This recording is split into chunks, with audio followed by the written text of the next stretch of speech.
नमस्कार, आप देख रहे हैं यूपी की बात और मैं हूं आपके साथ खुशी। आज हम बात करेंगे झांसी जिले में एक गंभीर मुद्दे की जो अब चर्चा का विषय बन चुका है। झांसी में बेतवा नदी पर अवैध बालू खनन का मामला गंभीर होता जा रहा है। आरोप है कि एनजीटी के नियमों की खुलेआम धज्जियां उड़ाई जा रही है और प्रतिबंधित मशीनों के जरिए बेतवा नदी से बड़े पैमाने पर खनन किया जा रहा है, जिससे पर्यावरण और जलीय जीवन खतरे में है। स्थानीय लोग प्रशासन की भूमिका पर सवाल उठा रहे हैं। क्या ये सब उनकी जानकारी में हो रहा है? बेतवा जो बुंदेलखंड की जीवन रेखा है, उसका अस्तित्व संकट में पड़ सकता है। अगर सब कुछ नियमों के अनुसार है तो कार्रवाई क्यों नहीं दिखती? अब देखना होगा कि प्रशासन कदम उठाता है या मामला यूं ही दब जाता है। देखिए ये पूरी रिपोर्ट। झांसी जिले में इन दिनों अवैध बालू खनन का मुद्दा तेजी से चर्चा में है।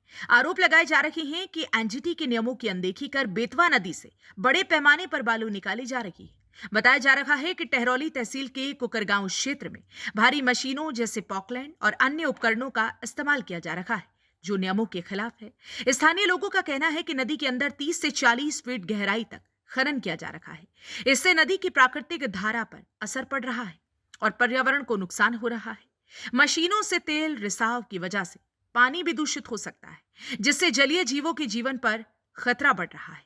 कुछ जगहों पर मरे हुए जलीय जीव मिलने की भी बात सामने आई है। इस मामले में प्रशासन की भूमिका पर भी सवाल उठ रहे हैं। लोग पूछ रहे हैं कि क्या ये खनन प्रशासन की जानकारी में हो रहा है या फिर बिना अनुमति के किया जा रहा है। अगर नियमों के अनुसार खनन हो रहा है तो फिर कार्यवाही क्यों नहीं दिख रही? बेतवा नदी बुंदेलखंड के लिए बहुत महत्वपूर्ण है। इसे यहाँ की जीवन रेखा माना जाता है। अगर इसी तरह खनन जारी रहा तो भविष्य में नदी का अस्तित्व खतरे में पड़ सकता है। साथ ही खनन स्थलों पर हादसों की खबरें भी सामने आती रहती हैं, जिससे लोगों की जान भी जा रही है। अब सबसे बड़ा सवाल यही है कि क्या इस मामले में प्रशासन कोई सख्त कदम उठाएगा या ये मुद्दा भी समय के साथ दब जाएगा। ये सिर्फ खनन का मामला नहीं है, बल्कि पर्यावरण और आम लोगों के भविष्य से जुड़ा एक गंभीर विषय है।